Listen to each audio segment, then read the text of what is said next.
I really like this picture that I found. It actually shows you really neatly where the heart sits in our body. So you can see the heart is surrounded on both sides by ribs, right? And in fact, I didn't draw it in yet, but let me show you where the lungs would be. So this is where the lungs, this is the right lung, and on this side you'd have the left lung. So this is where your heart sits, between two lungs, and I'm saying left and right from the perspective of the person who owns this heart. So this is their left and right, which is the opposite of us if we're looking at it. And so the heart is actually sitting between the two lungs within this protective casing. The ribs are basically there to keep all of these important organs safe. And then below them, so if you draw this here, or if I draw it, you can see now that below all of this stuff is a really, really important muscle. So this muscle, people don't talk about this muscle, or this is not the kind of muscle that you usually see people working out at the gym, but this muscle is called the diaphragm. Diaphragm. So your diaphragm muscle and your ribs are enclosing a space, right? The diaphragm becomes the floor, and the ribs are kind of the ceiling and the walls of this space.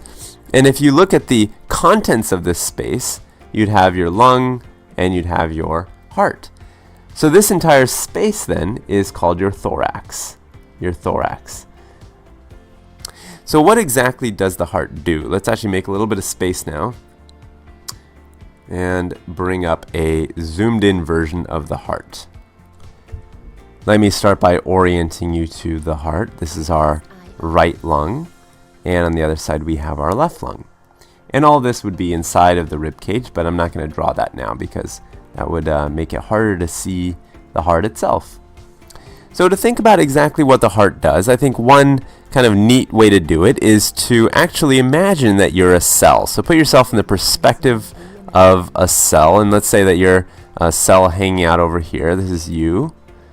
And you can think about any part of the body. That you could be, let's say, a little toe cell. So let's say you're a toe cell. And your job is to, of course, live and be happy, and you've got nearby a little blood vessel. In fact, every cell in our body has a little blood vessel that's nearby. And this toe cell is just trying to make a living. And toe cells need certain things, right? They need, for example, let's say oxygen. I'll write it in white so it's very clear. They need oxygen. And they need nutrients, right? So cells need certain things to live and be happy. And on the flip side, they also make waste, right? They're, in a sense, they're just like us. They make waste. And that waste could be all sorts of things. And one that kind of jumps to mind is carbon dioxide. So carbon dioxide is waste for this cell. So it's making some waste, and for the moment, let's imagine that there's no blood flow. So even though there's a blood vessel nearby, really no flow is happening. So I'll just write no flow. So as the little toe cell is making waste, that waste, let's draw this little ball right here. It's going to start accumulating, right? You're going to start collecting more and more of it, since the blood is not really flowing, and it might start kind of getting all the way around our toe cell. So our toe cell is getting swamped, literally getting kind of covered by its own waste. And on the flip side, is it getting oxygen or nutrients? No, it's not getting either of these things. So before very long, I would say within minutes, our toe cell's thinking, well, this is not a very happy way to live.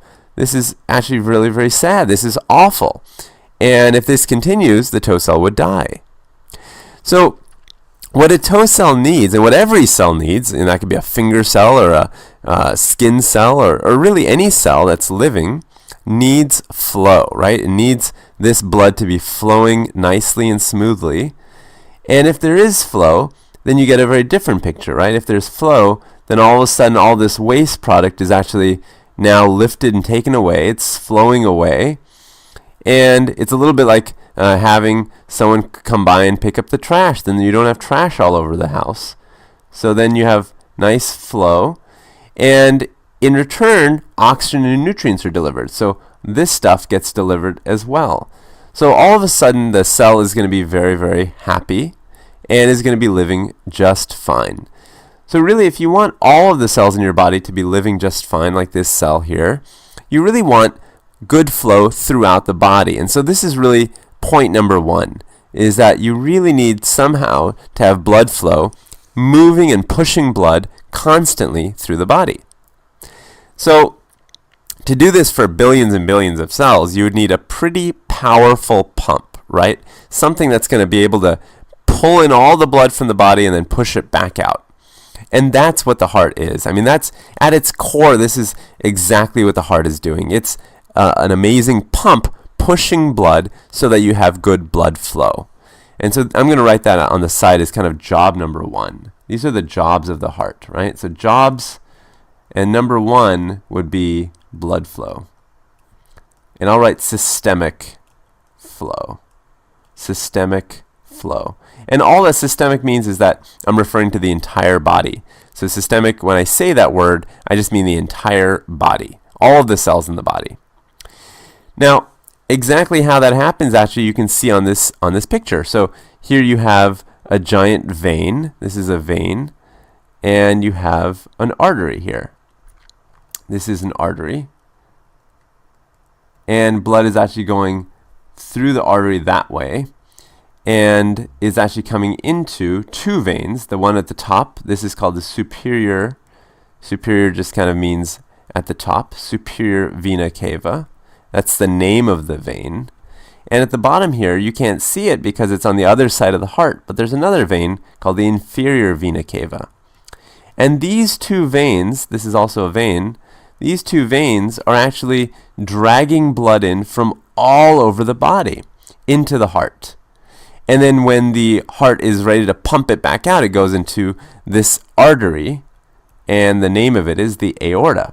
So if you've heard of the aorta, this is the artery that people are talking about. So this is how blood comes and gets pumped around. But this isn't actually the only job of the heart. The second job of the heart is actually also on this picture, and it's called pulmonary flow. Pulmonary flow. So what does that mean? Well, we know that cells are expecting oxygen, right? We know this. And that they have a lot of carbon dioxide waste. Well, it's good to move things around. It's good to move blood around. But if you actually never got rid of that carbon dioxide or brought in new oxygen, then a cell is not going to be very happy either. I mean, you can have blood flow, but at some point it's also going to want some oxygen. And it's going to want to get rid of that carbon dioxide. So that's where the lungs come in. So what happens is that the heart, before sending blood out the aorta, before just dishing it back out to the body, it actually sends the blood over to the lungs. And it goes over to the left lung and to the right lung. And the blood comes back from the right lung and the left lung and gets pushed back into the heart and then gets squeezed through the aorta.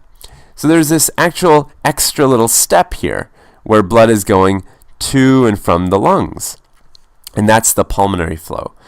So the final thing you'll notice, if you look at this picture, it's hard not to notice, is that there are these kind of wriggly looking little blood vessels all over the heart. And what are these exactly? I mean, you've got red ones and blue ones, and the blue ones are the veins, and the red ones are the arteries, but are they part of the systemic flow or the pulmonary flow or something else?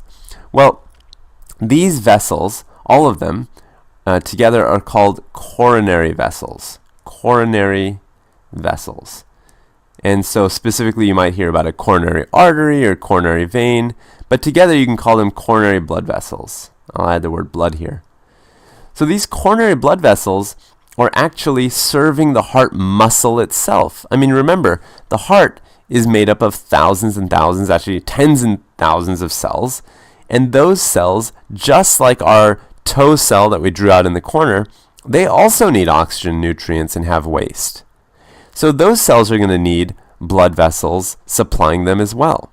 And so that's what the coronary blood vessels are. They're literally the blood vessels that go to and serve the heart. So these are the ones that serve the heart. Now, if they're serving the heart muscles and the heart cells, then think about it. Would they fit under the systemic flow or pulmonary flow? Well, if the main job is to serve the needs of cells, then the coronary vessels fall under the systemic flow.